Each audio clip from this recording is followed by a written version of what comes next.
আমরা খবর রাখবো, যে কটা যারা মারছে সবগুলো খবর নেব, চিন্তা করেন না। দিন আসবে, আরো অল্প কয়দিন।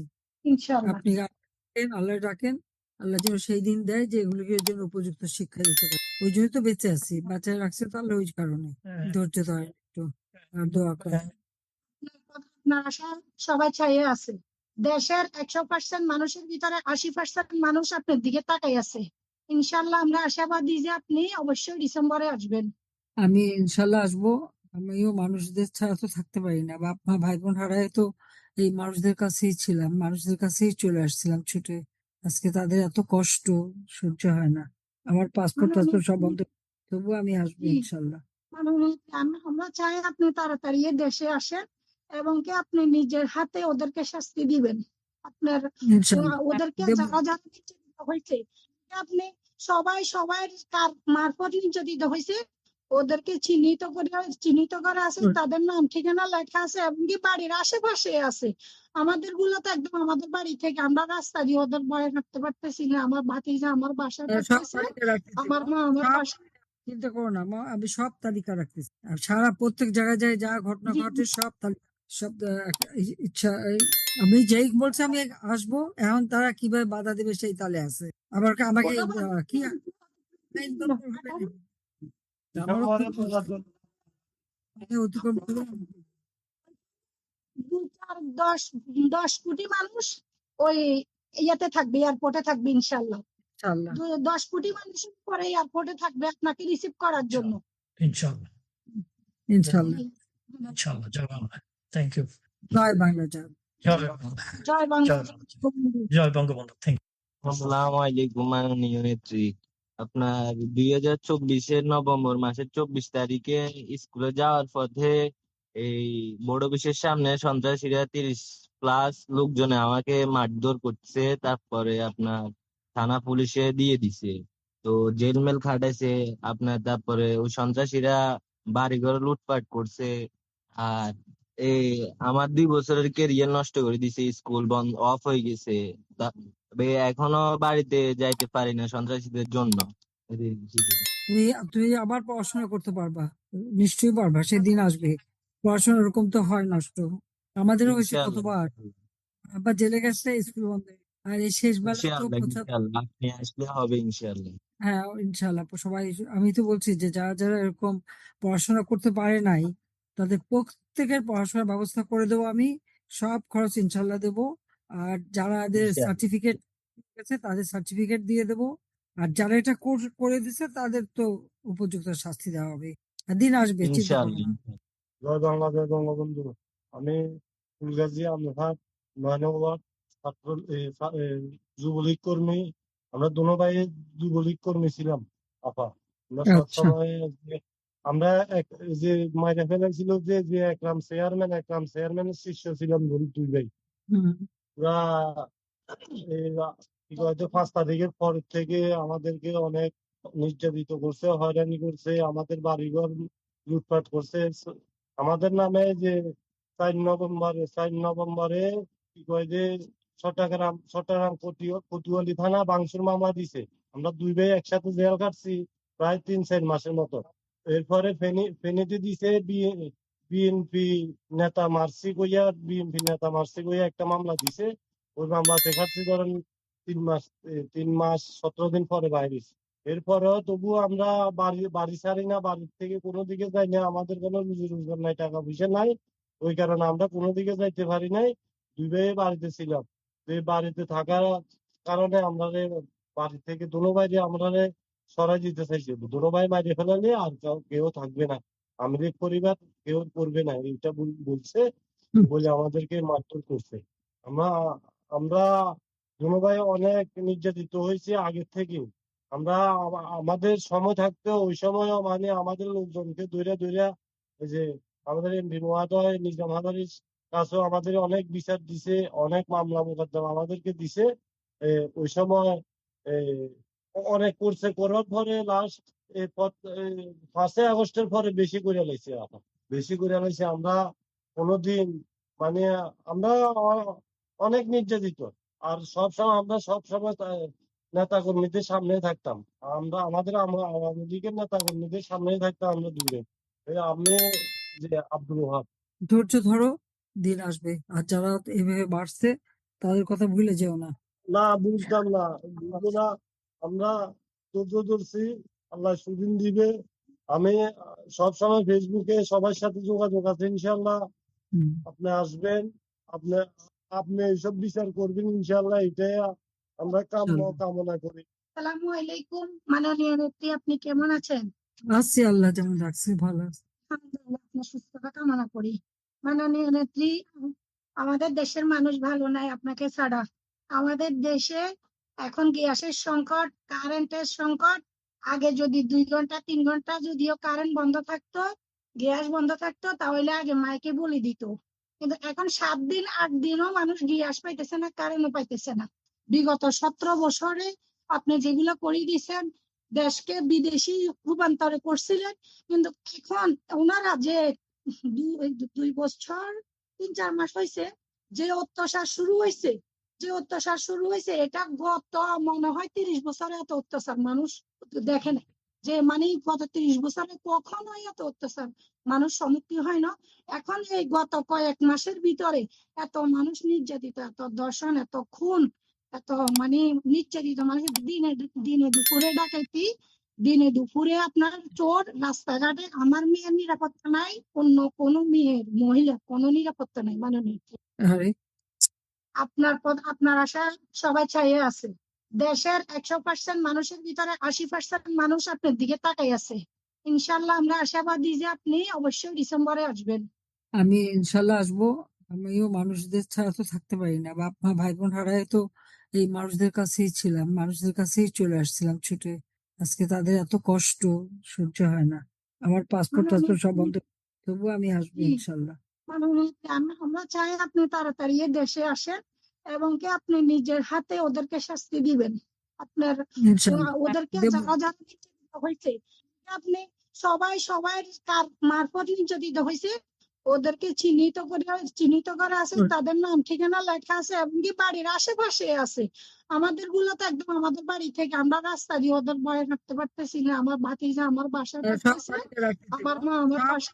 চিন্তা করো না মা, আমি সব তালিকা রাখতেছি। আর সারা প্রত্যেক জায়গায় যায় যা ঘটনা জি, ঘটে সব তালিকা, সব ইচ্ছা আমি যেই বলছি আমি আসবো, এখন তারা কিভাবে বাধা দেবে সেই তালে আছে। আবার আমাকে কোনো বাধা কি আইন না। দরকার হবে 18 নাকি? আমারও ডিসেম্বরে খুব পূজার জন্য অতিক্রম করে 2-4-10 কোটি মানুষ ওই ইয়াতে থাকবে, এয়ারপোর্টে থাকবে ইনশাল্লাহ। ইনশাল্লাহ। 10 কোটি মানুষ পরে এয়ারপোর্টে থাকবে আপনাকে রিসিভ করার জন্য। ইনশাল্লাহ ইনশাল্লাহ। ইনশাল্লাহ। জয় বাংলা। Thank you. জয় বাংলা, জয়। জয় বাংলা। জয় বাংলা, জয় বাংলা। জয় বঙ্গবন্ধু। Thank you. মাননীয় মাননীয় নেত্রী, আসসালামু আলাইকুম। বুঝলাম। মুজিব এনেছে বল। জাতির জনক জাতির পিতা বঙ্গবন্ধু শেখ মুজিব এনেছে স্বাধীনতা। মাদার অফ হিউম্যানিটি, মানবতার মা জননেত্রী শেখ হাসিনা উন্নয়ন দিয়ে সাজিয়েছেন দেশ। আজকে সারা গোটা বিশ্বের মানুষ দেখতে পেয়েছে আওয়ামী লীগের পতাকা তলেই শান্তির পরিবেশ। প্রিয় নেত্রী, গত 5 আগস্ট মেটিকুলাস ডিজাইনের মাধ্যমে একটি সাজানো গুছানো দেশ ধ্বংসকারীরা যখন আপনাকে দেশ ত্যাগ করতে বাধ্য করেছে, ঠিক সেদিন 5 আগস্ট বিকাল 5টায় বাড়ি ছাড়া হয়েছি। এর মধ্যে আর 2 বছর মায়ের মুখ দেখিনি। বাড়িতে তো যাওয়ার দূরের কথা, অসংখ্য মামলা, খালি খালি। 15 বছর 7 মাস আমাদের সরকার ক্ষমতায় ছিল।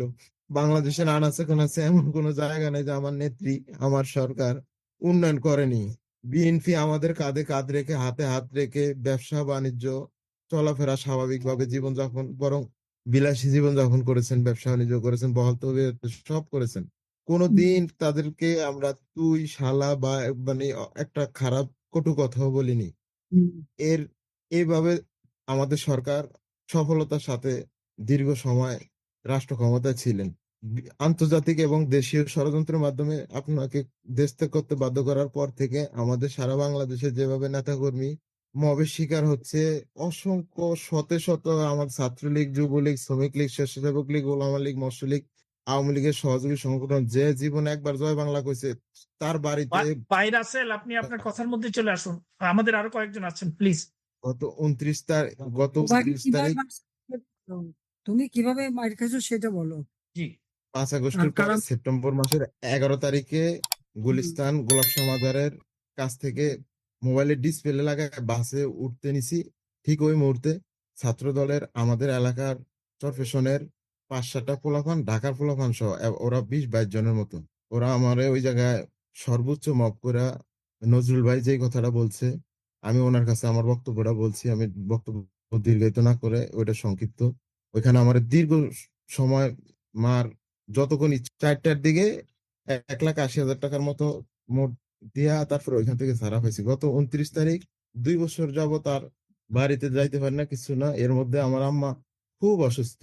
তা আমার বড় বোন বলছে, রাসেল যদি মন চায় শেষবারের মতো কোনোভাবে যদি পারস একটু লুকে টুকে যেমন আমার একটু দেখে যা, মনে হয় মায়ের বাঁচবো না, শুধু তোর টেনশনে, তোর জীবনে তোর জন্য মা শেষ হয়ে গেল। তো অনেক কথার পরে কান্নাকাটি করে দেই, সবাই কান্নাকাটি করে। নেত্রী, আমি জানি যে আমরা নিরাপদ না এখন, গোটা বাংলাদেশের কি আপনি যাওয়ার পরে গোটা বাংলাদেশ নিরাপদ না।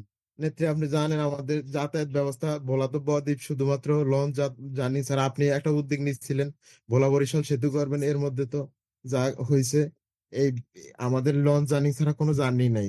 পরে ভাবলাম যে যদি চর বেতুয়া দেওয়া যায় তাইলে হয়তো মবে শিকারিতার সদরঘাটে বাস দেওয়া যায়। নতুলাবাদ বাস স্ট্যান্ড নামছি, বাস স্ট্যান্ড নামার পরে 10-15 মিনিটের মতো চা খেয়েছি। আমার এলাকার 2টা ছেলে প্রথমে এসে আমার হিসাব করে বললো, ভাই আপনি রাসেল মেম্বার না? আমি না, আমাদের মেম্বার প্যানেল চেয়ারম্যান ছিলেন আপনি তো।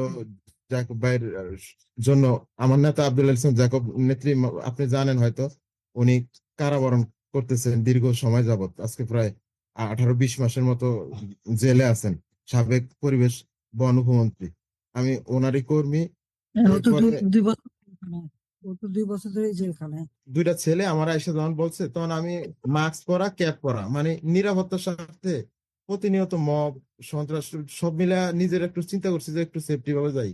পরে আমি মাস্কটা খুলে চাটা, আমার চায়ের কাপটা হাতে, তো ওই ছেলে এসে কয়, ভাই আমার চিনেন নাই? আমি আপনি যদি চিনি, আপনি অমুক ইউনিয়নের মেম্বার ছিলেন না? আমি, নেত্রী, আমি খুব কম বয়সে জনপ্রতিনিধি নির্বাচিত হয়েছি যে, আমি প্যানেল চেয়ারম্যান ছিলাম, মেম্বার ছিলাম আমি নওদ ইউনিয়নের, এবং সাবেক ছাত্রলীগ করতাম, পরবর্তী সাবেক লীগ করতাম। তো পরে আমি ভয়তে বলছি, এখন আনিজি করি, কই ভাই আপনি যারে ভাবছেন হয়তো আমি উনি না। এরপরে ও বললো যে, আরে ভাই মানে মিথ্যা আশ্রয় নেওয়ার দরকার নেই, সমস্যা, আমরা ভয় পায়েন না, কোনো সমস্যা নেই। পরে এই পাশে দাঁড়ানো অবস্থায় এই পাশে উনি ফোনে কথা বলছে। ফোনে কথা বলার আমি আর অতটা মিন করি নাই যে কার সাথে কথা বলো বা কি আসে বিষয়। পরে আমার ভাই একটু কথা শুনে এই পাশে আসুন। তো এর মধ্যে অটো আসছে, অটো তো অলরেডি উঠছি, আমি ভাই ভাই চলে যাইতেছি, তো অটোটা একটু টান দিছে সামনে। এর মধ্যে পিছন থেকে ওরা আরো 2টা, একটা বাইক প্রথমে দাঁড়াইছে, এসে বলতেছে যে এই অটো ড্রাইভার বলছে যে ব্রেক কর। তো ব্রেক করছে, তো বন্ধ কর। তো উনি বন্ধ করছে। আমার কয় নাম। আমি ওনার দিকে তাকাই, কই, ভাই আপনার সাথে কি আমার কোনো ধরনের ঝামেলা আছে? কয় নাম, তো বলছি নাম। তো আমি আবার জিজ্ঞাসা করছি, ভাই আমি একটু অসুস্থ, আমি তো আপনার নামতে পারবো না, নামলে ইমন ফোনটা একটু ধরো, ওই ফোনটা ধরো। আমি নামতে গেলে আপনার আমার ঘাড়ে ইয়াতে ব্যথা আছে, মানে ভয়ের সাথে আমি দেখে ওগুলো বুঝছি যে একটা ঝামেলা হইবে। পরে আমার ওই যে পিছন থেকে একটা ছেলে হ্যাংলা পাতলা করে আইসাই, ও পিছন থেকে আইসে কলারটা ধরে একটা ঝাটকা দিয়া প্রথমে নিচে নামাইছে। ফোন দেয় না দেখে প্রথমে দুই পাশে অনেকগুলা চড় দিছে। পরে আমি নীরব ভূমিকায় ফোন দিয়া কই, ভাই আমার ফোনে চার্জ নাই, ফোনটা অফ করে লাইছি সাথে সাথে। আমার ফোনের মধ্যে আমি যতটা গ্রুপের সাথে আছি এবং আমার প্রতিটা দলীয় পোস্ট, আমার প্রথমে এক পোস্টে আপনার এই ইয়াটা দেখছে। আমি সবসময় আমার ডিসপ্লের উপর আমার সবকিছুতে এই ছবিটা রাখি। এরপর আমার নেতা নেতা সহ যে শেখ হাসিনাতে আস্থা, শেখ হাসিনা আসবে, বাংলাদেশ আসবে, এই আরে যতটা এটা দেখছে ততটা বাড়ি দিচ্ছে, যত এডি ছবিটি এরকম টানছে আর আমার ততটা বাড়ি দিচ্ছে। মনে 4-5 জন লোক এসে সামনে দাঁড়াইছে, কয় সরকার বিরোধী প্রোপাগান্ডা ছড়াই নাকি শেখ হাসিনার, যার সন্তান আমরা, আমরা এই দেশে বলে থাকার কোনো অধিকার নাই, আওয়ামী লীগ করে নাকি অধিকার নাই? আপনি যেভাবে নিরাপত্তা চাদরে ঢাকা রাখছিলেন গোটা দেশ, নেত্রী, আজকে সারা বাংলাদেশের প্রত্যেকটা পাড়া মহল্লায়, চায়ের দোকানে, প্রত্যেক জায়গায় আলোচনা শুধু শেখ হাসিনা আসবে, বাংলাদেশ আসবে, বাংলাদেশের মানুষ মুক্তি পাবে। নেত্রী, আমার মা এখন আমাকে উৎসর্গ করে দিছে, আপনার জন্য যদি জীবন দিতে হয়, আমি আল্লাহর কসম আমার নিট দিতে, আমি সবার, এই যে আমার ফ্যামিলির সাক্ষী রেখে বললাম, আপনার জন্য আমার মতো এরকম লাখ লাখ নেতা কর্মী আছে, লাখ লাখ বাঙালি আছে, বা লাখ লাখ সাধারণ মানুষ আছে, জীবন উৎসর্গ করবো। আপনি বাকি গোটা কোটি কোটি মানুষের নিরাপত্তা দেন, আপনি বাঁচান। নেত্রী, আপনি যেভাবে নিরাপত্তা দিয়ে দেশটা ঢাকা রাখছেন, আপনার দেশ এরকম নাই। ওরা দেশটা ধ্বংস করে দিচ্ছে প্রতিনিয়ত, আমাদের নেতা কর্মী লাশ নদীতে ভাসে আমাদের। আমাদের কত নেতা কর্মীর মা বোনের ওরা বাসায় ঢুকে দর্শন করে, সামনে থেকে নিয়ে যায়। আমাদের মায়েদের যা কোনো তুমি নিরাপত্তা নেই। আজকে গোটা ইমোশনাল দেশে আমাদের আমাদের কোনো নিরাপত্তা নেই। আমরা গোটা বাঙালি থামো, তুমি এত আজকে এত কাঁদো না, কাঁদো না, কাঁদো না, কাঁদো না, থামো, আজকে থামো, কাঁদো না, আপনি আপনি মাতৃত্ব স্নেহে যেভাবে না, না, আমি গোটা আছি দেশের তো, বেঁচে তো মাতৃত্বের আছি, আশ্রয় দিয়ে আমি সেভাবে সব একটা বছর নেত্রী আপনি দেশে কেউ কোথাও কেউ শান্তিতে নাই। আল্লাহর কসম প্রত্যেকটা মানুষের যদি কসম দিয়ে জিজ্ঞাসা করা, বিএনপির একাধিক মানুষ বলতেছে যে আমরা কেউ কেউ ভালো নাই, কোথাও কেউ ভালো নাই।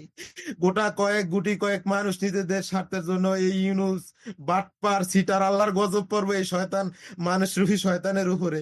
ওরা দেশ বিরোধী, আমি একটা কবিতা লিখছি, মিথ্যা মামলা, মবের শিকারে, নির্যাতনে, নিপীড়নে কাঁদতেছি আজ কত শতদিন। যে মানুষ থাকতে পারতাম না পরিবার সঙ্গীবিহীন, কঠিন সময় কাটাচ্ছি জেল, থানা, কোর্ট। জালিম ইউনূস এবং তারেক দেশ ধ্বংসকারীরা করেছে আওয়ামী লীগ দমন, দেশ ধ্বংসকারী জোট। আজ অশ্রু সিগ্ধ চোখে কেঁদে ওঠে মন, ভুলতে পারবো না কখনো ৭৫-এর 15 আগস্ট এবং 5ই আগস্ট 2024 সন। নেত্রী শেখ হাসিনা আসবে, বাংলাদেশ হাসবে। শেখ হাসিনা ভয় নাই, জীবন দিয়ে রাজপথ ছাড়ি নাই। শেখ হাসিনা এগিয়ে চলো, আমরা আছি তোমার সাথে। শেখ হাসিনা আমাদের মা হয়। আমরা যারা ৭৫-এর পরে জন্মগ্রহণ করেছি, আমাদের লাখ লাখ নেত্রী আপনার জন্য জীবন উৎসর্গ করার জন্য। আমি তো আমার মারে সাক্ষী রেখে বলছি, আপনার জন্য আমার জীবন। আমার আম্মাই বলছে যে শেখ হাসিনার জন্য জীবন দেওয়া লাগলে দিয়ে দিবি, কোনো সমস্যা নেই নেত্রী। আরে মরে গেছে, আমার মরার কিছু নেই। আমার লাখ লাখ আমার দলীয় নেতা কর্মী ভাইরা আজকে আজকে অনিরাপত্তা। আমরা শেখ হাসিনার প্রত্যাবর্তনের সাথে সাথে আমাদের প্রত্যাবর্তন ঘটবে। আমরা লাখ লাখ হুম, কোটি কোটি নেতা ঠিক কর্মী আছে, দেশ তুমি এবং দেশের বাহিরে, আমরা ইমোশন হলে আমরা আপনার একটু দাও, অপেক্ষায় গোটা দেশ নেত্রী। আপনি মাকে সালাম চিন্তাই করতে পারবেন না, এই নেত্রী থামো, এয়ারপোর্ট থেকে সেই গাজীপুর, এইদিকে সদরঘাট, ওইদিকে সাভার। নেত্রী নেত্রী আপনি আমাদের দেশটাকে বাঁচান, আমাদের দেশটাকে বাস, তুমি বাঁচান, তুমি দেশের কেন মানুষকে বাঁচান। থামো, তুমি এত কথা বলো না, তুমি একদম বেশি ইমোশন হয়ে গেছো এই সময়, এত অসুস্থ হয়ে যাবা, সাবধানে থাকো, মাকে আমার সালাম দিও। আর বলো আমি তো আছি, যেখানে আছি দেখে তো সবার সাথে কথা বলতে পারি। দেশে থাকলে তো এত হয়তো হয়তো মেরেই ফেলতো, হয়তো জেলে থাকতাম, কথা বলার সুযোগ পেতাম না। যাক, সবই আল্লাহর ইচ্ছা। আবার আল্লাহর ইচ্ছা আমরা আবার ন্যায় আর সত্য প্রতিষ্ঠা করব, ঠিক আছে? জি, আসসালামু আলাইকুম। জি বলুন। ওয়ালাইকুম আসসালাম। আপা ভালো আছেন? হ্যাঁ, ভালো আছি। আপা আমি এমাদুল মিরা, বরগুনা জেলার সদর উপজেলার ২ নং গরিচান্না ইউনিয়ন যুবলীগের সাধারণ সম্পাদক। আমি ৫ই আগস্ট থেকে মাঠে ছিলাম। আপনি যখন ইউটিউবে দেখতে পেয়েছি ষড়যন্ত্রকারীরা আপনাকে যেভাবে দেশ থেকে ত্যাগ করা হয়েছে, তখন আমি ছিলাম, আসি, থাকবো। আপনার একটা ছবি দিয়ে আমি ফেসবুকে আপলোড করেছি। সেই ছবিটা দেখে আমার বাড়ির সামনে এলাকার কিছু বিএনপি নেতা কর্মীরা, ফেসিস্ট, দোসর, বিভিন্নভাবে যা মুখে আসছে গালিগালাজ করেছে ৫ তারিখে। তারপর এলাকার অনেক মানুষ কইরা তাদের সরিয়ে দিয়েছে। সেই থেকে আমার উপরে অনেক তাদের একটা টার্গেট ছিল। ঠিক ২৯শে আগস্টের পরে তারপরে আমরা উপজেলা আওয়ামী লীগের সাধারণ সম্পাদক শাহ মোহাম্মদ অলি তার নেতৃত্বে যে বঙ্গবন্ধুর মুরাল ভাঙ্গা হয়েছে শেখ রাসেল চত্বরে, আমরা ওপেনে বাজারের ভিতরে শেখ রাসেল চত্বরে আমরা প্রতিবাদ করেছি। তারপরে ৯ই আগস্ট আমরা জেলা আওয়ামী লীগের বড় মিছিল দিয়েছি, মহড়া দিয়েছি। ১৫ই আগস্ট জাতীয় শোক দিবস পালন করেছি। এসব দেখে আমার উপরে অনেকই অ্যালার্জি এবং টার্গেটই ছিল। তারপরে আমার এলাকায় ২৯শে সেপ্টেম্বর আমার স্ট্যান্ডে আমি বসা ছিলাম, সুজর খেয়াঘাট নামক স্ট্যান্ড আমার এলাকায়, পিছন থেকে আমাকে অ্যাটাক করেছে। অ্যাটাক করার পরে এটা সাধারণ ক্ষত, এই যে ঘাড়ে, মানুষের জন্য আমাকে মারতে পারে নাই। তারপরে আমি হসপিটালে গেছি, ওই গেল সেই মারামারি। তারপরে ২৪শে তারপরে আমার নামে কিশোর গ্যাংয়ের একটা মামলা দিয়েছে, যে মামলায় আমি ৩ দিন জেল খাটছি। পরীক্ষার কথা বলে, আমি তো নানক স্যারের ভার্সিটিতে পড়াশোনা করি, পরীক্ষার কথা বলে আমি ৩ দিনের মধ্যে জামিন নিয়েছি। আমাদের ছাত্রলীগের পোলাপানে একটা ঝামেলা করছিল, ওখানে আমি ৫ নম্বর এজাহার নামে আসামি ছিলাম। আমাকে রাত্রে, আমি জানিও না এ বিষয়ে, আমি অবগত ছিলাম না, আমাকে রাতে ধরে নিয়ে আসছে। সেই ধরে নেওয়ার পরে ৩ দিন জেল খেটে আমি ওই মামলা এখন হাজিরা দিই। আপনিও নাই আর আমরা ভোটও দিই কাউরে। আপনি যে সময় আসবেন সেই সময় আপনার ভোট দিন। তো কায়দা করে থুয়ে গেছে এখানে, আমি আসতাম দিয়ে আমি কইছি আমি টুকি পাওয়া যাবো। জন্য দোয়া করেন। তবে এই রাস্তা থেকে কথা তো কইতে পারছি না সবার সাথে। ধৈর্য ধরো, আল্লাহ ডাকো যেন এই জালেমদের হাতে দেশটা রক্ষা পায়, এবং সেটা আমাদের করতে হবে, খুব শিগগিরই শুরু করতে হবে। তাছাড়া এইভাবে একটা দেশ চলতে পারে না। তো ভালো থাকো, ঠিক আছে নজরুল। তো আজকে এই পর্যন্তই, কিন্তু প্রশ্নগুলো এখানেই শেষ নয়। এই দেশ, এই রাজনীতি, এটা আমাদের সবার। আপনি, আমি, আমরা সবাই মিলে গড়ে তুলব সচেতনতার একটা মঞ্চ। আপনার ভাবনা, আপনার চিন্তা এবং আপনার মতামত আমাদের দরকার।